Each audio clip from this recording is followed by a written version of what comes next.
सर्वत्र गोविंद नाम संकीर्तनं गोविंद गोविंद। ओम श्री कृष्णाय तुभ्यं नमः। इति श्रीमद्भागवत महापुराणं दशमस्कन्धः अथ त्रयशीतितमोऽध्यायः। श्रीशुक उवाच तथानुगृह्य भगवान् गोपीनां स गुरुर्गतिः युधिष्ठिरमता पृच्छत् सर्वांश्च सुहृदो व्ययं त एवं लोकनाथेन परिपृष्टा सुसत्कृताः प्रत्युचुर्हृष्टमनसः तत्पादेक्षाः तां हसः कुतो शिवं त्वच्चरणाम्बुजासवं महन्मनस्तो मुखनिःसृतं क्वचित् पिबन्ति ये कर्णपुटैरलं प्रभो देहं मृतां देहकृता स्मृतिच्छिदम् हित्वात्मधामविदुतात्मकृतत्रयवस्तम् आनन्दसम्प्लवमकण्ठमकुण्ठबोधम् कालोपसृष्टनिगमावनात्तयोगमायाकृतिं परमहंसगतिं नता स्म। ऋषिरुवाच युत्युत्तमश्लोकशिखामणिं जनेषु अभीष्टुवत्स्वन्दककौरवस्त्रियः समेत्य गोविन्दकथामितो गृह्णन् त्रिलोकगीता शृणु वर्णयामि ते। द्रौपद्युवाच हे वैदर्भ्याच्युतो भद्रे हे जाम्बवति कौसले हे सत्यभामे कालिन्दी शैब्ये रोहिणी लक्ष्मणे हे कृष्णपत्न्यये तन्नो ब्रूतवो भगवान् स्वयम् उपयेमे यथा लोकम् अनुकुर्वन् स्वमायया। रुक्मिण्युवाच चैध्यायमार्पयितुमुद्यतकार्मुकेषु राजस्वजेयभटशेखरिताङ्घ्रिरेणुः निन्ये मृगेन्द्र इव भागमजावियूतात् तच्छ्रीनिकेतचरणोऽस्तु ममार्चनाय। सत्यभामोवाच यो मे सनाभिवदतप्तहृदा ततेन लिप्ताभिशापमपमार्ष्टमुपाजहार जिद्वर्क्षराजमतरत्नमदात् सतेन भीतः पिता दिशत मां प्रभवेऽपि दत्तां। जाम्बवद्युवाच प्राज्ञाय देहकृतमुं निजनाथ देवं सीतापतिं तृणवगान्यमुनाभ्ययुध्यते ज्ञात्वा परीक्षित उपाहरदर्हणं मां पादौ प्रगृह्य मणिनागममुष्य दासी। कालिन्द्युवाच तपश्चरन्तीमाज्ञाय स्वपादस्पर्शनाशया सख्योपेत्याग्रहीत पाणिं योगं तद्गृहमार्जनी। मित्रविन्दोवाच यो मां स्वयंवरमुपेत्य विजित्य भूपान् निन्येष्वयूतगमिवात्मबलिं द्विपारिः भ्रातॄंश्च मे पकुरुत स्वपुरं श्रियौकः तस्यास्तु मेऽनुभवमङ्घ्रियवने जनत्वम्। सत्योवाच सप्तोक्षणोति बलवीर्यसुतीक्ष्णशृङ्गान् पित्रा कृतान् क्षितिपवीर्य परीक्षणाय तान् वीरदुर्मदहनस्तरसा निगृह्य क्रीडन् बबन्धः यथा शिशवो जतोकान्। ययित्तं वीर्यशुल्कां मां दासीभिश्चतुरङ्गिनीं पतिनिर्जित्य राजन्यान् निन्ये तद्दास्यमस्तु मे। भद्रोवाच पिता मे मातुलेयाय स्वयमाहूय दत्तवान् कृष्णे कृष्णाय तच्चित्ताम् अक्षौहिण्या सखी जनैः अस्य मे पादसंस्पर्शो भवेत् जन्मनि जन्मनि कर्मभिर्भ्राम्यमाणाया येन तच्छ्रेयात्मनः। लक्ष्मणोवाच ममापि राज्यच्युत जन्म कर्म श्रुत्वा मुहुर्नारद गीतमासः चित्तं मुकुन्दे किल पद्महस्तया वृतसु संमृश्य विहाय लोकपान् ज्ञात्वा मम मतं साध्वी पिता दुहितृवत्सलः बृहत्सेन इति ख्यातः तत्रोपायमचीकरत् यथा स्वयंवरे राज्ञी मत्स्यः पार्थेप्सया कृतः अयं तु बहिराच्छन्नो दृश्यते स जले परं श्रुत्वैतत् सर्वतो भूपा आययोर्मत्पितुः पुरं सर्वास्त्रशस्त्रतत्त्वज्ञाः सोपाध्याया सहस्रशः पित्रा सम्पूजिता सर्वे यथा वीर्यं यथा वयः आददुः सशरं चापं वेद्धुं पर्षदि मध्ययः आदाय व्यसृजन् केचित् सज्यं कर्तुमनीश्वराः आकोटिज्यां समुत्कृष्य पेतुरेके मुनाहताः सज्यं कृत्वा परे वीरा मागधाम्बष्टचेदिपाः भीमो दुर्योधनः कर्णो नाविन्दंस्तदवस्थितिं मत्स्याभासं जले वीक्ष्य ज्ञात्वा च तदवस्थितिं पार्थो यत्तो सृजद्भानं नाचिनत्पस्पृशे परं राजन्येषु निवृत्तेषु भग्नमानेषु मानिषु भगवान् धनुराधाय सज्यं कृत्वा तलीलया तस्मिन् सन्धाय विशिखं मत्स्यं वीक्ष्य सकृज्जले चित्वेषु नापातयत्तं सूर्ये चाभिजिति स्थिते दिवि दुन्दुभयो नेदुः जयशब्दयुता भुवि देवाश्च कुसुमासारान् मुमुचोर्हर्षविह्वलाः तद्रङ्गमाविषमहं कलनोपुराभ्यां पद्भ्यां प्रगृह्य कनकोज्ज्वलरत्नमालां नूत्ने निवीय परिधाय च कौशिकाग्र्ये सौरीडहासवदना कबरीधृतस्रक् उन्नीय वक्त्रमुरुकुन्दलकुण्डलद्विड् कण्डस्थलं शिशिरहासकटाक्षमोक्षैः राज्ञो निरीक्ष्य परितः शनकैर्मुरारेः अंसेऽनुरक्तहृदया निदधे स्वमालां तावन्मृदङ्गपटहाः शङ्खभेर्यानकादयः निनेदुर्नटनर्तक्यो ननृतोर्गायका जगुः एवं वृते भगवती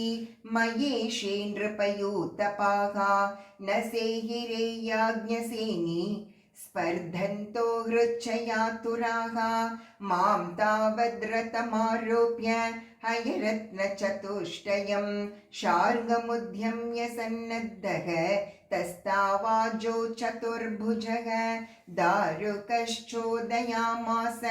काञ्चनोपस्करं रतं मिषताम्बूभुजं राज्ञी मृगाणां मृगराडिव तेन्वसज्जन्तराजन्या निषेद्धुं पति केचन संयत्ता उद्धृते श्वासा ग्रामसिंहायता हरिं तेषार्गच्युतबाणौगैः कृतबाह्वङ्घ्रिकन्दराः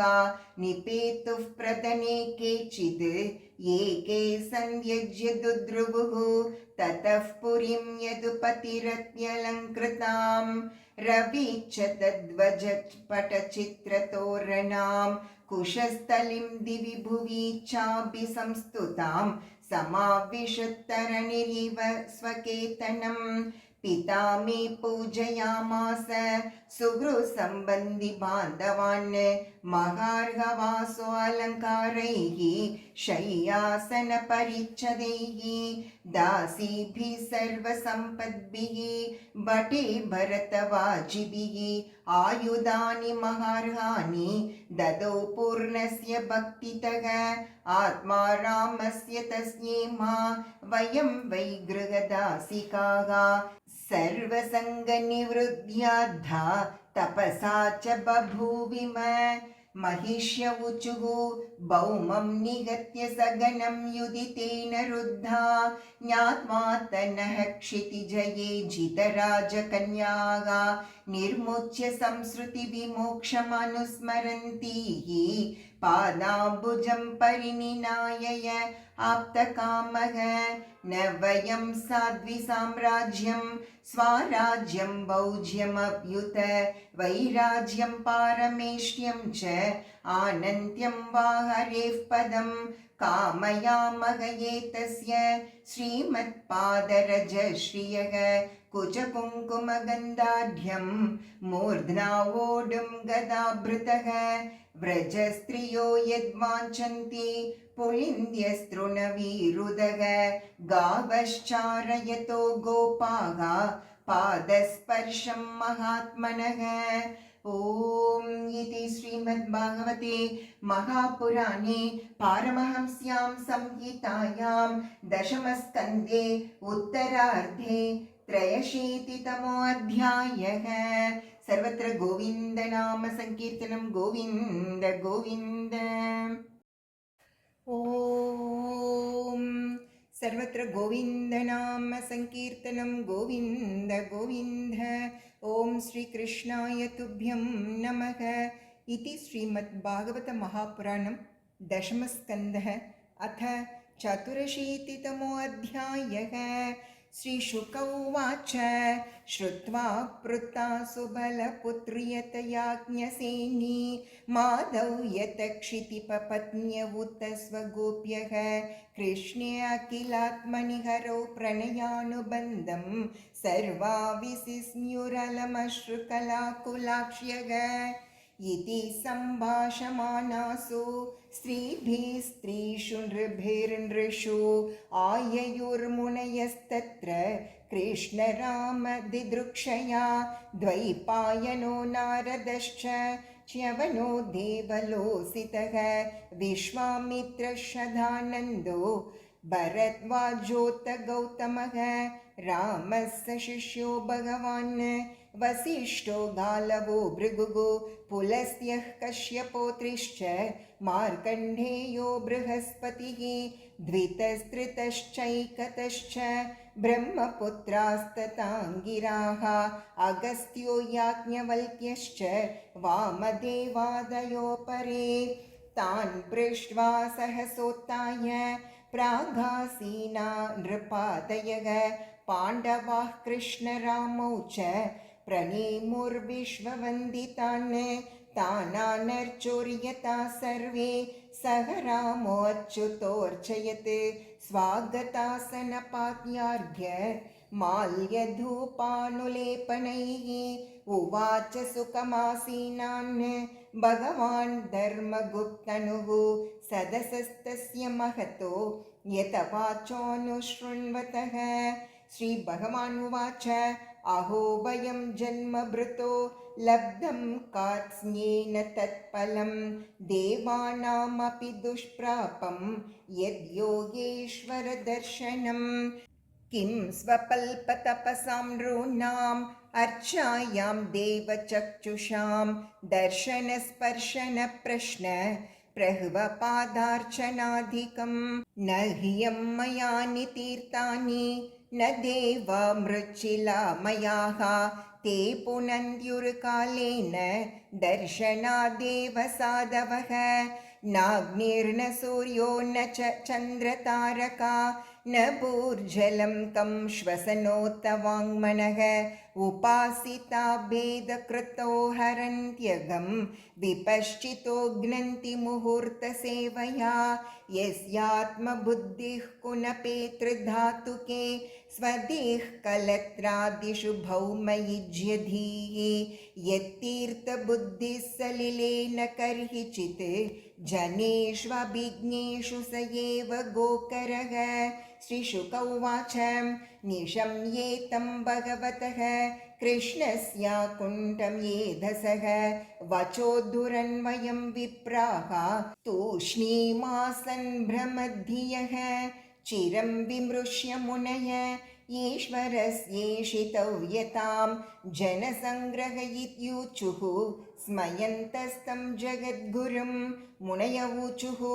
यन्मायया तत्त्वविदुत्तमा वयं विमोहिता विश्वसृजामधीश्वराः यदीशितव्यायति गूढैकया अहो विचित्रं भगवद्विचेष्टितम् अनीगयेत्तद्बहुदैकात्मना सृजद्यवद्यत्ति न बध्यते यथा भौमैर्हि भूमिर्बहुनामरूपिणी अहो विभुं नश्चरितं विडम्बनम् अतापि काले स्वजनाभिगुप्तये बिभर्षि सत्वं कलनिग्रहाय च स्वलीलया वेदपतं सनातनं वर्णाश्रमात्मा पुरुषः परो भवान् ब्रह्मते हृदयं शुक्लं तपस्वाध्याय संयमैः यत्रोपलब्धं सद्व्यक्तम् अव्यक्तं च ततः परं तस्माद् ब्रह्मकुलं ब्रह्मन् शास्त्रयोनिस्त्वमात्मनः सभाजयसि सद्धाम तद्ब्रह्मण्याग्रणीर्भवान् अध्यनो जन्म साफल्यं विद्यायास्तपसो दृशः त्वया सङ्गम्य सद्गत्या यदन्तश्रेयसां परः नमस्तस्मै भगवते कृष्णाय कुण्ठमेधसे स्वयोगमाययाच्छन्न महिम्ने परमात्मने नयं विदन्त्यमी भूपा एका रामाश्च वृष्णयः मायाजवनिकाच्छन्नम् आत्मानं कालम् ईश्वरं यथा शयानः पुरुष आत्मानं गुणतत्त्वदृक् नाममात्रेन्द्रियाभातं न वेदरहितं परम् एवं त्वा नाममात्रेषु विषयेष्विन्द्रियेहया मायया विभ्रमच्चित्तो न वेदस्मृतियुपप्लवात् तस्याध्यते ददृशि माङ्घ्रिमघोघमर्ष तीर्थास्पदं हृदि कृतं सुविपक्वयोगैः उत्सिक्तभक्तियुपहताशय जीवकोशा आपोर्भवद्गतिमतोऽनुगृहानुभक्तान् श्रीशुक उवाच इत्यनुज्ञाप्य दाशार्हं धृतराष्ट्रं युधिष्ठिरं राजर्षि स्वाश्रमान् गन्तुं मुनयो दधिरे मनः तद्वीक्ष्य तानुपव्रज्य वसुदेवो महायशाः प्रणम्य चोपसङ्गृह्य बभाषेदं सुयन्त्रितः वसुदेव उवाच नमो वः सर्वदेवेभ्यः ऋषयः श्रोतुमर्हत कर्मणा कर्मनिर्हारो यथा स्यानस्तदुच्यतां नारद उवाच नातिचित्रमिदं विप्रा वसुदेवो बुभुत्सया कृष्णं मत्वार्भकं यन्नः पृच्छति श्रेयात्मनः सन्निकर्षो हि मर्त्यानाम् अनाधरणकारणं गाङ्गं हित्वा यतान्याम्बः तत्रत्यो याति शुद्धये यस्यानुभूतिः कालेन लयोत्पत्त्यादिनास्य वै स्वतोऽन्यस्माच्च गुणतो न कुतश्च नरिष्यति तं क्लेशकर्म परिपाकगुणप्रवाहैः अव्यागतान्वुभवमीश्वरमद्वितीयं प्राणादिभिस्वविभवैर्वुपगूढमन्यो मन्येत सूर्यमिव मेघहिमोपरागैः अतोचुर्मुनयो राजन् आभाष्यानकदुन्दुभिं सर्वेषां शृण्वतां राज्ञां तथैवाच्युतरामयोः कर्मणा कर्मनिर्हार येष साधु निरूपितः यच्छ्रद्धया यजेत् विष्णुं सर्वयज्ञेश्वरं मकैः चित्तस्योपशमोऽयं वै कविभिः शास्त्रचक्षुषा दर्शितः सुगमो योगो धर्मश्चात्ममुदावहः अयं स्वस्ययनः पन्था द्विजातेर्गृहमेधिनः यच्छ्रद्धयाप्तवित्तेन शुक्लेने ज्येत पूरुषः वित्तैषणां यज्ञदानैः गृहैर्धारसुतैषणाम् आत्मलोकेषणां देव कालेन विसृजेद्बुधः ग्रामे त्यक्तैषणा सर्वे ययोर्धीरास्तपोवनं ऋणैस्त्रिभिर्द्विजो जातो देवर्षि पितॄणां प्रभो यज्ञाद्ययनपुत्रैः तान्यनिस्तीर्य त्यजन्पतेत् त्वं त्वध्यमुक्तो द्वाभ्यां वै ऋषिपित्रोर्महामते यज्ञैर्देवर्नमुन्मुच्य निर्ऋणो शरणो भव वसुदेव भवान्नूनं भक्त्या परमया हरिं जगतां ईश्वरं प्रार्थः स यद्वां पुत्रतां गतः श्रीशुक उवाच इति तद्वचनं श्रुत्वा वसुदेवो महामनाः तान् ऋषीन् ऋत्विजो वौरि मूर्ध्नानम्य प्रसाद्य च तयेन मृषयो राजन् वृता धर्मेण धार्मिकं तस्मिन्नयाजयन् क्षेत्रे मकैरुत्तमकल्पकैः तद्दीक्षायां प्रवृत्तायां वृष्णयः पुष्करस्रजः स्नाता सुवाससो राजन् राजानः सुष्वलङ्कृताः तन्महिष्यश्च मुदिता निष्ककण्ठ्य सुवाससः दीक्षाशालां उपाजग्मुः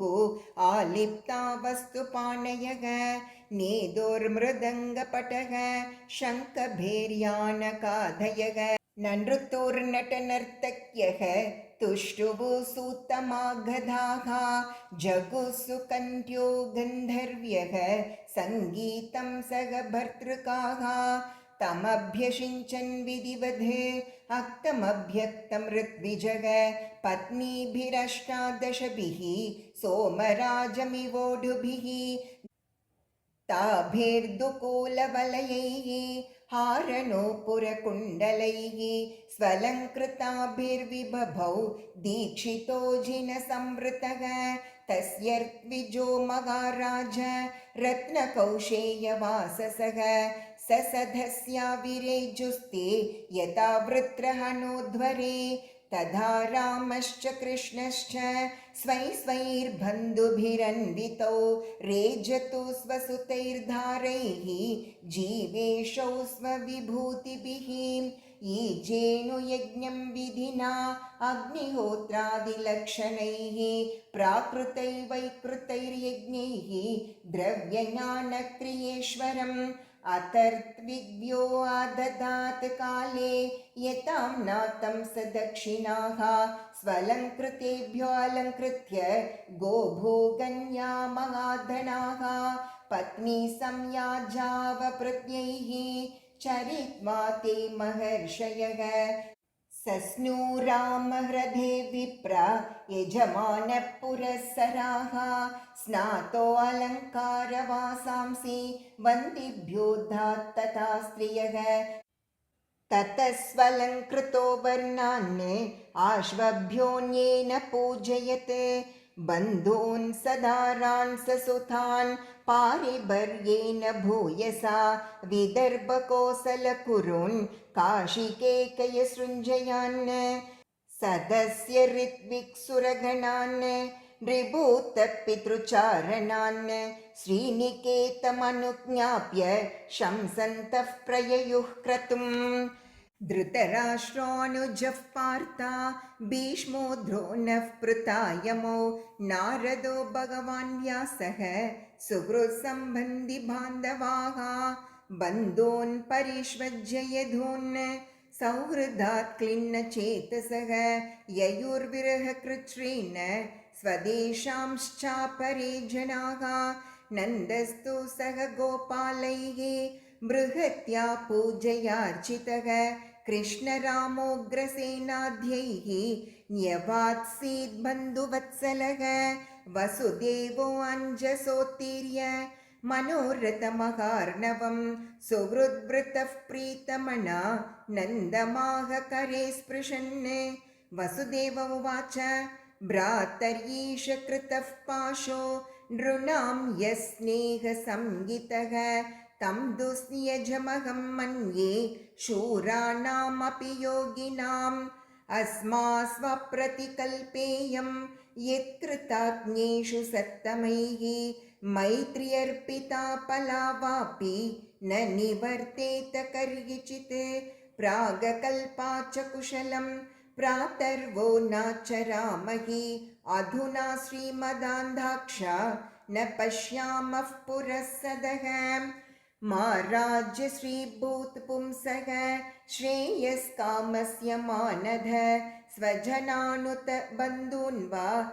न पश्यति ययान्ददृक् श्रीशुक उवाच एवं सौहृदशैथिल्य चित्तानकदुन्दुभिः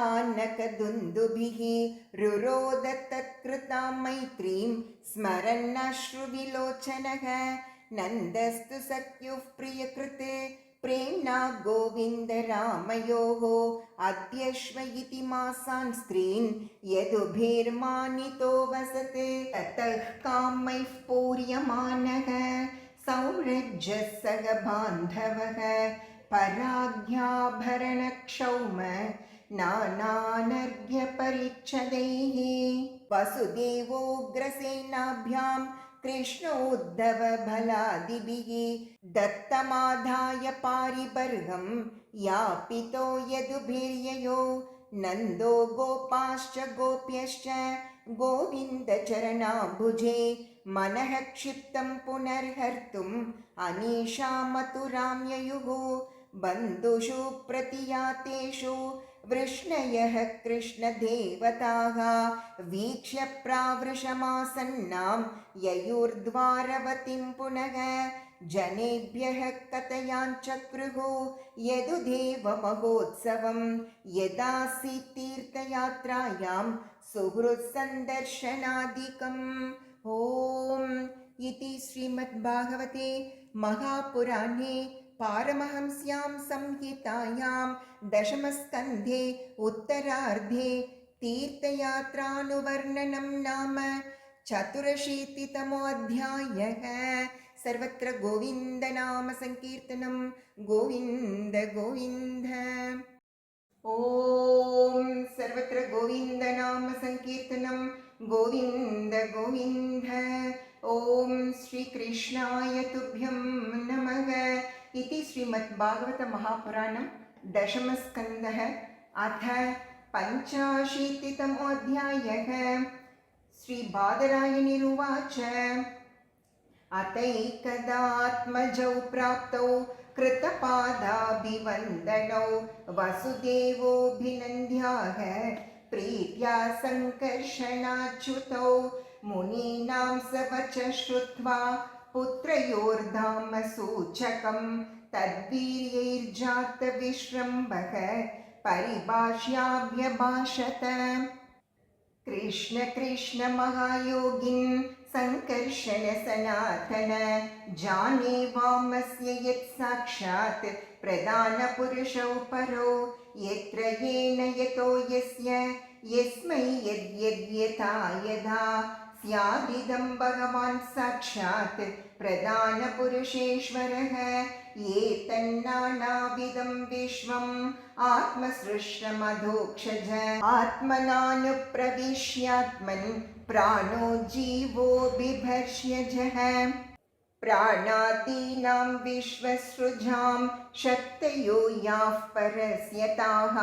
पारतन्त्र्याद्वै सादृश्याद् द्वयोश्चेष्टैव चेष्टतां कान्तिस्तेजः प्रभासत्ता चन्द्राग्न्यर्कर्षविद्युतां यत्स्थैर्यं भूभृतां भूमेः वृत्तिर्गन्धोऽर्ततो भवान् तर्पणं प्राणनमपां देवत्वं ताश्च तद्रसः ओजस्सहो बलं चेष्टा गतिर्वायोस्तवेश्वर दिशां त्वमवकाशोऽसि दिशः कं स्फोटाश्रयः नादो वर्णस्त्वमोङ्कार आकृतीनां पृथक्कृतिः इन्द्रियं द्विन्द्रियाणां त्वं देवाश्च तदनुग्रहः अवबोधो भवान् बुद्धेः जीवस्यानुस्मृतिः सति भूतानामसि भूतादिः इन्द्रियाणां च तैजसः वैकारिको विकल्पानां प्रधानमनुशायिनां नश्वरेष्विह भावेषु तदसि त्वमनश्वरं यथा द्रव्यविकारेषु द्रव्यमात्रं निरूपितं सत्वं रजस्तम इति गुणास्तद्वृत्तयश्च याः त्वय्यद्धा ब्रह्मणि परे कल्पिता योगमायया तस्मान्न सद्यमे भावा यर्हि त्वयि विकल्पिताः त्वं चामीषु विकारेषु यन्यदा व्यावहारिकः गुणप्रवाह एतस्मिन् अबुधास्त्वकिलात्मनः गतिं सूक्ष्मामबोधेन संसरन्तीह कर्मभिः यदृच्छया नृतां प्राप्य सुकल्पां इह दुर्लभां स्वार्थे प्रमत्तस्य वयो गतं त्वन्माययेश्वर असावहं ममैवैते देहे चास्यान्वयादिषु स्नेहपाशैर्निबध्नाति भवान् सर्वमिदं जगत् युवां ननः सुतौ साक्षात् प्रधानपुरुषेश्वरौ भूभारक्षत्रक्षपण अवतीर्णौ तथातः तत्ते गतोऽस्म्यरणमध्यपदारविन्दम् आपन्न संसृतिभयापहमार्तबन्धो एतावतालमलमिन्द्रियलालसेन मर्त्यात्मधृत्वयि परे यदपत्यबुद्धिः एतावता अलम्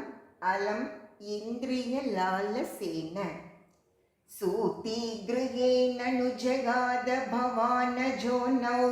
संजज्ञयिज्ञानुयुगं निजधर्मगुप्यै नानातनोर्गगणवद् विदधज्जहासि को वेदभूम्न उर्गाय विभूतिमायां श्रीशुक उवाच आकर्ण्येतं पितुर्वाक्यं भगवान् सात्वतर्षभः प्रत्याह प्रश्रयानम्रः प्रहंसश्लक्ष्णया गिरा श्री भगवानुवाच वचो वस्समवेतार्थं तातैतद्वुपमन्मगे यन्नः पुत्रान् समुद्दिश्य तत्त्वग्राममुदाहृतः अहं यूयमसाभार्य इमे च द्वारकौकसः सर्वेऽप्येवं यदुश्रेष्ठ विमृश्या सचराचरम् आत्मा हि एकः स्वयं ज्योतिः नित्योऽन्यो निर्गुणो गुणैः आत्मसृष्टिस्तत्कृतेषु भूतेषु बहुधेयते कं वायुर्ज्योतिरापो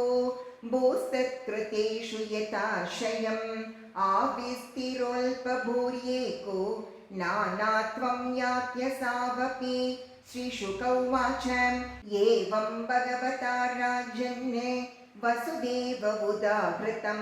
श्रुत्वा विनष्टनानाधीः तूष्णीं प्रीतमनाभूत् अत तत्र कुरुश्रेष्ठ देवकी सर्वदेवता श्रुत्वानीतं गुरोः पुत्रम् आत्मजाभ्यां सुविस्मिता कृष्णरामौ समाश्राव्य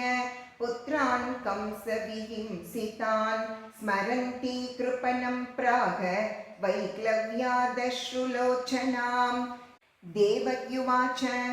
राम रामाप्रमेयात्मन् कृष्णयोगेश्वरेश्वर वेदाहं वां विश्वसृजाम् ईश्वरावादिपुरुषौ कालविध्वस्तसत्त्वानां राज्ञामुच्चास्त्रवर्तिनां भूमेर्भारायमानानाम् अवतीर्णौ किलाद्य मे यस्यां शांशांशभागेन विश्वोत्पत्तिलयोदयाः भवन्ति किल विश्वात्मन् तं त्वाध्यागं गतिं गता चिरान्मृतसुता दाने गुरुणा कालचोदितौ आनिन्यतुः पितृस्थानाद् गुरवे गुरुदक्षिणां तथा मे कुरुतं कामं युवां योगेश्वरेश्वरौ भोजराजहतान् पुत्रान् कामये द्रष्टुमाहृतान् ऋषिरुवाच एवं सञ्चोदितौ मात्रा रामः कृष्णश्च भारत सुतलं संविदिशतुः योगमायामुपाश्रितौ तस्मिन् प्रविष्टा उपलभ्य दैध्यराड् विश्वात्मदैवं सुतरां तथात्मनः तद्दर्शनाह्लादपरिप्लुताशयः सद्यः समुत्थाय नाम सान्वयः तयोः समानीय वरासनं मुधा निविष्टयोस्तत्र महात्मनोस्तयोः दधार पादौ अवनिज्य तज्जलं सौरन्दा ब्रह्म पुनदियदम्बुः समर्हयामास स तौ विभूतिभिः महार्घवस्त्राभरणानुलेपनैः ताम्बूलदीपामृतभक्षणादिभिः स्वगोत्रवित्तात्मसमर्पणेन च स इन्द्रसेनो भगवत्पदाम्बुजं बिभ्रन्मुहुः प्रेम विभिन्नया धिया उवाच आनन्दजलाकुलेक्षणः प्रहृष्टरोमान् नृपगद्गदाक्षरं बलिरुवाच नमो अनन्ताय बृहते नमः कृष्णाय वेदसे साङ्ख्ययोगवितानाय ब्रह्मणे परमात्मने दर्शनं वां हि भूतानां दुष्प्रापं चाप्य दुर्लभं रजस्तमस्वभावानां यन्नः प्राप्तो यदृच्छया दैत्यदानवगन्धर्वाः सिद्धविद्याधरचारणाः यक्षरक्षः पिशाचाश्च भूतप्रमथनायकाः विशुद्धसत्त्वधाम्यद्धा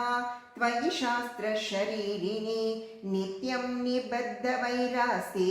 वयं चान्ये च तादृशाः केचनोद्बद्धवैरेण भक्त्या केचन कामतः न तथा सत्त्वसंरब्धाः सन्निकृष्टासुरादयः इदं इत्थं इति प्रायः तव योगेश्वरेश्वर न विदन्त्यपि योगेश योगमायां कुतो वयं तन्नः प्रसीद निरपेक्ष विमृग्य युष्मत् पादारविन्ददिशनान्यगृहान्धकूपात् निष्क्रम्य विश्वशरणाङ्घ्रियुपलब्धवृत्तिः शान्तो यतैक उद सर्वसखैश्चरामि शाध्यस्मानीशितव्येष निष्पापान् कुरु नः प्रभो पुमान् यच्छ्रद्धया तिष्ठन् चोतनाया विमुच्यते। श्रीभगवानुवाच आसन्मरीचे षट्पुत्रा ऊर्नायां प्रथमेन्तरे देवाः कं जगसुर्वीक्ष्य सुताम्यभिदुमुद्यतं तेनासुरीमगन्योनिम् अधुना वध्यकर्मणा हिरण्यकशिपोर्जाता नीतास्ते योगमायया देवक्या उदरे जाता राजन् कंसविहिंसिताः सातान् चोचत्यात्मजान् स्वान्त इमेध्यासतेन्तिके इतयेतान् प्रणेष्यामो मातृशोकापनुत्तये ततः शापाद्विनिर्मुक्ता लोकं यास्यन्ति विज्वराः स्मरोद्गीतः परेष्वङ्गः पतङ्गः क्षुद्रभृत् गृणी षढिमे मत्प्रसादेन पुनर्यास्यन्ति सद्गतिम् इत्युक्त्वा तान् समाधाय इन्द्रसेनेन पूजितौ पुनर्द्वारवतीमेध्य मातुः पुत्रान् यच्छतां तान् दृष्ट्वा बालकान् देवी पुत्रस्नेहस्नुतस्तनी परिष्वज्याङ्कमारोप्य मूर्ध्न्यजिघ्रताभीक्ष्णशः अपाययत्स्तनं प्रीता सुतस्पर्शपरिप्लुता मोहिता मायया विष्णोः यया सृष्टिः प्रवर्तते पीत्वामृतं पयस्तस्याः पीतशेषं गदापृतः नारायणाङ्गसंस्पर्श प्रतिलब्धात्मदर्शनाः ते नमस्कृत्य गोविन्दं देवकीं पितरं बलं मिषतां सर्वभूतानां ययोर्धाम दिवोकसां तं दृष्ट्वा देवकी देवी मृतागमननिर्गमं मेने सुविस्मिता मायां कृष्णस्य रचितां नृप एवं विधान्यद्भुतानि कृष्णस्य परमात्मनः वीर्याण्यनन्तवीर्यस्य सन्त्यनन्तानि भारत सूत उवाच य इदम् अनुशृणोति श्रावयेद्वा मुरारेः चरितममृतकीर्तेर्वर्णितं व्यासपुत्रैः जगदगबिदलं तद्भक्तसत्कर्णपूरं भगवति कृतचित्तो याति तत्क्षेमधाम। ॐ इति श्रीमद्भागवते महापुराणे पारमहंस्यां संहितायां दशमस्कन्धे उत्तरार्धे मृताग्रजानयनं नाम पञ्चाशीतितमोऽध्यायः। सर्वत्र गोविन्द नाम संकीर्तनं गोविन्द गोविन्द।